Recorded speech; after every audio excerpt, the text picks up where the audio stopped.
Il est 8h29 et vous êtes bien sur RMC et BFM TV. Bonjour Olivier Faure.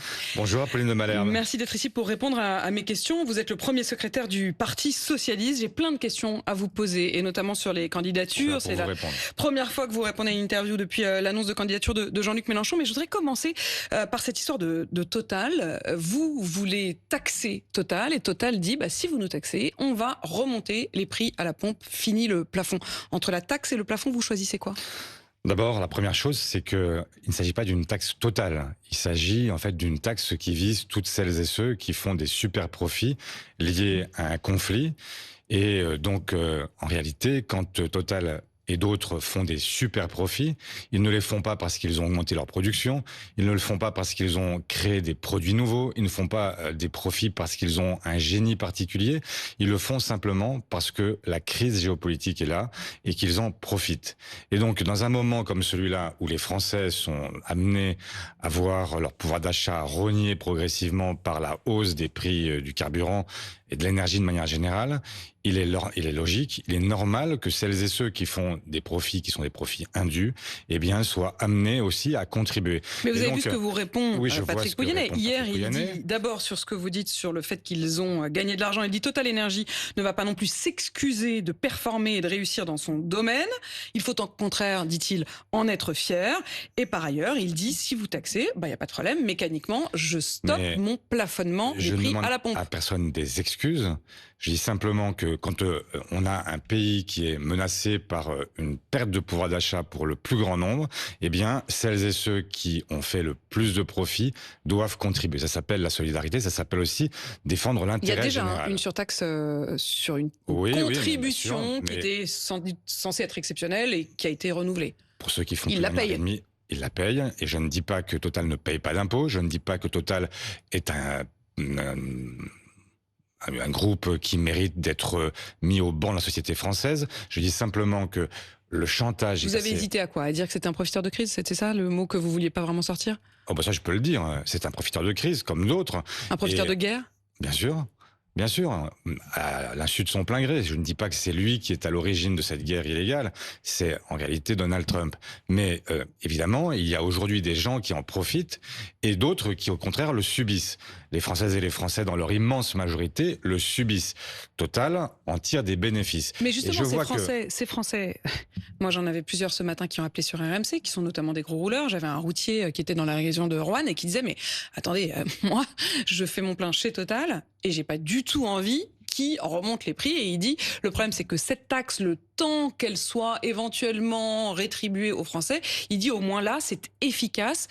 Entre la taxe et le plafonnement des prix, je choisis le plafonnement des prix. Voilà ce que vous disent aussi une partie des Français. Mais je les comprends. Mais moi, je ne donne pas un choix entre l'un et l'autre. Ce que je dis simplement au gouvernement, c'est qu'il ne peut pas céder au chantage. On ne peut pas avoir un chef d'entreprise qui désormais dit en fait au gouvernement ce qu'il doit faire et ce qu'il ne peut pas faire. Ça n'est pas admissible. Dans une démocratie, le débat doit exister et il est logique qu'il y ait aujourd'hui des mesures qui soient prises et qui permettent de redistribuer cet argent en direction des plus modestes. Ce que je vois, c'est que Total dit qu'il plafonne les prix, ce qui est vrai. Mais ce que je vois aussi, c'est que, en dépit de ce plafonnement, il vient de faire 6 milliards de dollars de bénéfices supplémentaires. Il a augmenté son profit de 51%. Et on considère que ce serait tout à fait normal. Moi, je dis que ça n'est pas normal. Et ça n'est pas lié. Quel est le génie particulier de Patrick Pouyanné qui a conduit à ce qu'il y ait un surprofit ?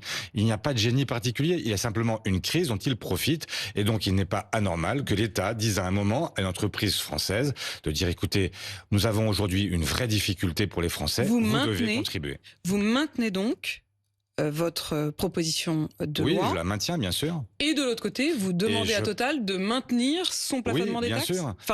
Son plafonnement du prix à la pompe. Bien sûr, le patriotisme, c'est ça. C'est d'accepter l'idée que quand on a... je ne crois pas que Total soit en difficulté. On a là, en fait, à quoi sert cet argent ? Soit il sert à servir les Français, soit il sert les actionnaires, celles et ceux qui voient leurs dividendes augmenter chaque année. Eh bien, il n'est pas tout à fait normal qu'il y ait des gens qui aujourd'hui se servent de la crise pour pouvoir augmenter leurs bénéfices personnels et que pendant ce temps-là, tous les autres payent. Voilà. 194 millions d'euros de rentrées dans les caisses en plus de ce qui était prévu, qui seront Ça, intégralement utilisés. Ça, c'est pour l'État, intégralement Ce que j'avais demandé, utilisés. je suis très heureux de Donc, voir vous que le êtes gouvernement... satisfait de Oui, cette là-dessus, transparence, de la bien manière sûr. dont c'est utilisé? Bien sûr, je suis tout à fait satisfait du fait qu'aujourd'hui, il n'y a pas un euro supplémentaire qui rentre du fait de la crise géopolitique dans les caisses de l'État. Et il était normal d'assurer une transparence totale et de redistribuer immédiatement cet argent qui est collecté en supplément de ce que l'État aurait dû percevoir dans une situation normale. Donc on fait pas plus. On bloque pas les prix, on supprime pas les taxes. Quel est Blocage le des prix, problème? c'est LFI. Suppression des taxes ou réduction des taxes, ça c'est plutôt le RN. Mais on ne distribue pas plus d'argent qu'on en a. Pour une raison très simple, c'est que si vous dites, par exemple, comme le propose le RN, qu'on fait baisser la TVA, très bien, ça coûte 12 milliards. Ces 12 milliards, vous les cherchez où après? Vous avez besoin de les trouver quelque part. Le RN n'a jamais donné la solution. Ça veut dire que ce sont les Français Cette eux-mêmes. phrase, je voudrais l'encadrer, peut-être même l'enregistrer, en faire un gimmick. On ne distribue pas plus d'argent qu'on en a. Bien sûr, c'est la raison pour laquelle... Mais pour tout. Ah bon. Mais On va peut-être falloir faire des petits changements quand même dans mais le il n'y a budget. pas un seul moment, Pauline de Malherbe, où vous m'avez entendu dire qu'on devait distribuer un argent qu'on n'avait pas. Quand on ne l'a pas, on le cherche quelque part. La raison pour laquelle je vous propose ce matin, à nouveau, de dire que sur ceux qui réalisent des super profits liés à une crise géopolitique, eh bien cet argent-là doit revenir dans les caisses de l'État pour qu'il puisse être redistribué aux Françaises et aux Français. Olivier Faure, Jean-Luc Mélenchon est donc candidat? Oh, quelle surprise. Oui, ça vous a pas surpris tellement? Mais ça n'a pas l'air même de vous ébranler, émouvoir. Écoutez, il est candidat permanent depuis des décennies, donc je vois pas très bien ce qui a changé.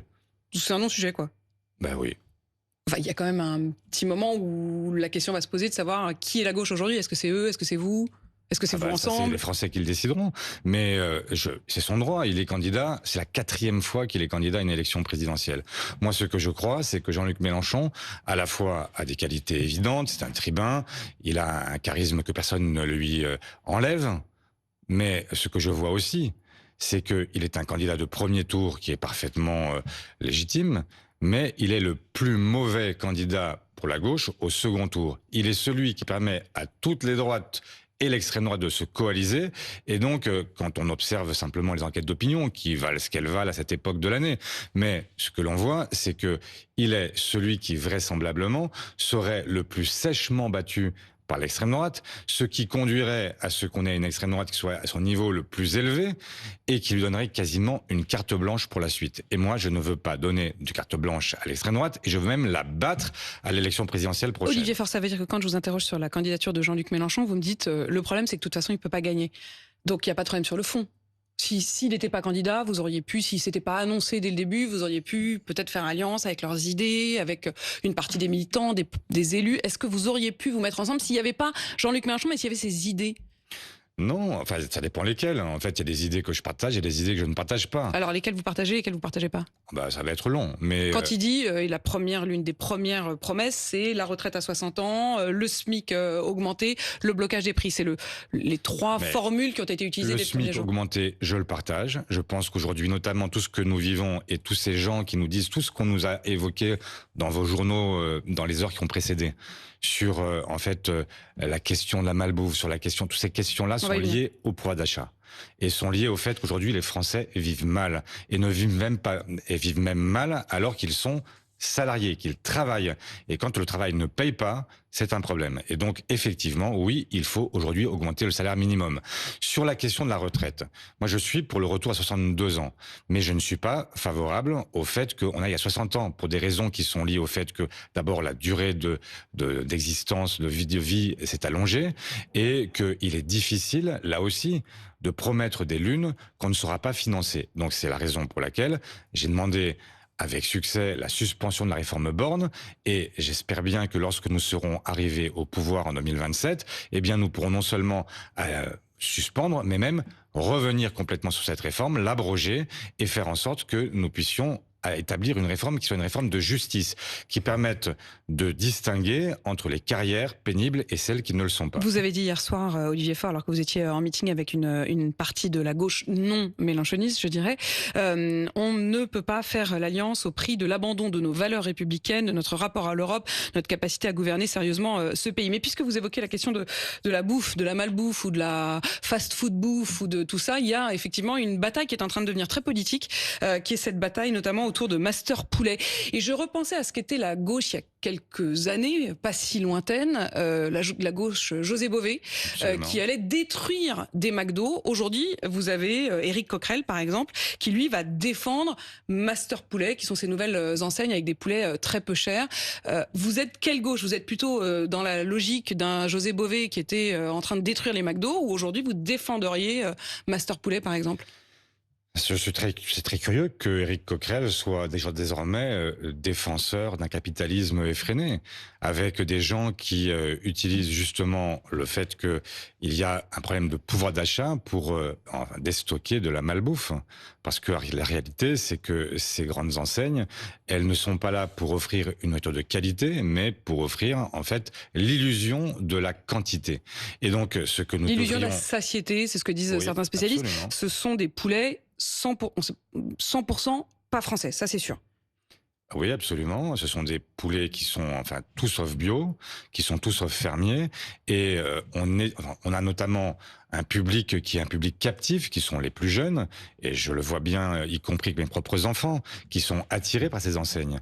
Et donc, qu'est-ce que nous devons faire? Est-ce que nous devons accompagner ces mouvements-là, ou est-ce qu'au contraire nous devons essayer de les réfréner et de dire qu'il y a un sujet Vous défendez derrière. donc le combat de Karim Bouamrane, qui est le maire de Saint-Ouen, qui dit que c'est une manière en quelque sorte de donner de la malbouffe justement à ceux qui n'ont pas assez de pouvoir d'achat?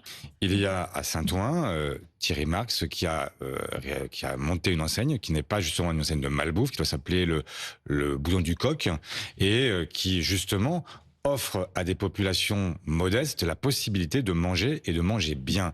Et donc, ce que nous devrions défendre tous ensemble, c'est effectivement la possibilité pour toutes les familles, y compris les plus modestes, de manger correctement et de ne pas être victime de la malbouffe, parce qu'on sait aussi derrière ce que ça a comme conséquence en termes de santé alimentaire, en termes d'obésité, en termes de tout ce que nous combattons. Et donc, il faut offrir le meilleur à tout le monde. Donc, c'est un vrai combat de valeurs, en fait, de rapport au commerce, au pouvoir d'achat. Vous disiez une population captive, en quelque sorte. Pour vous, il y a tout ça dans cette bataille-là? Tout se mêle, effectivement, des questions de santé, des questions des questions de pouvoir d'achat, évidemment, et de rapports qu'on a aussi à la restauration, à la convivialité, etc. Donc, il y a toute une série de sujets qui sont posés par cette Olivier Faure, votre réponse, ou disons votre contre-candidature, ce sera qui, ce sera quoi? Parce que quand Jean-Luc Mélenchon dit « nous, c'est carré, on a un candidat, on a un programme », c'est vrai, parce que de l'autre côté, je ne sais plus compter le nombre de candidatures potentielles à gauche. C'est vrai. Ça, c'est pour l'instant, effectivement, une situation que je déplore. Et je suis celui qui se bat depuis des semaines pour faire en sorte que, justement, on fasse rentrer un carré dans le rond. Et qu'on ait enfin la possibilité... Ça marche rarement, hein, de faire rentrer le carré dans le rond. Ça dépend de la taille du rond. Oui, mais faut vraiment que ce soit un tout petit carré. Un carré qui rentre dans le rond. En tout cas, ce que je cherche, Vous pensez que vous y arriverez? J'espère. Je ne suis pas le seul à maîtriser. Vous allez dire à François Hollande, écoute, prie-toi à la primaire. Vous allez dire à Raphaël Glucksmann, prie-toi à la primaire. Vous allez dire à François Ruffin, à Jérôme Guedj. En plus, vous, c'est l'enfer, parce que vous pouvez même plus dire que vous êtes candidat, parce que vous dites tellement il y en a déjà trop que vous êtes complètement bloqué, vous.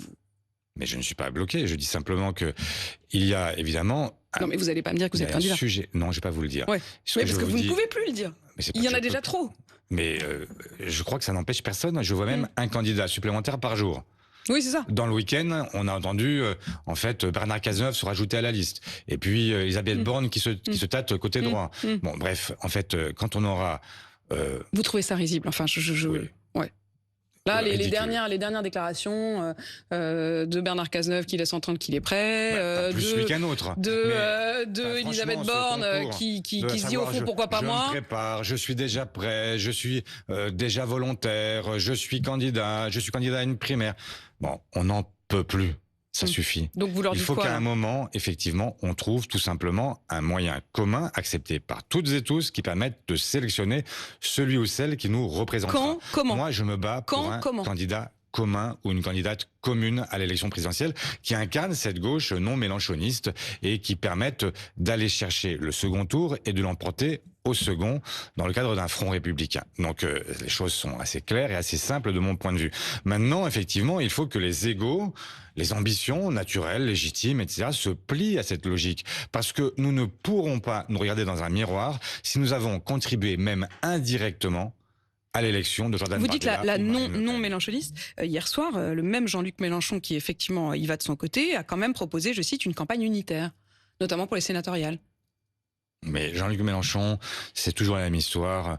Il est capable de prêcher j'allais dire le vrai et le faux. Non, toujours le faux, mais en tout cas, surtout la capacité à chercher à embrouiller et chercher à organiser le chaos. À organiser le chaos. Oui.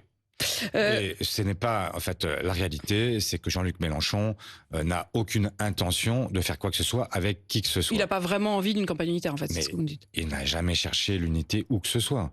Il a cherché à plier ceux qui avaient été ses partenaires dans le cadre de la NUPES ou du NFP.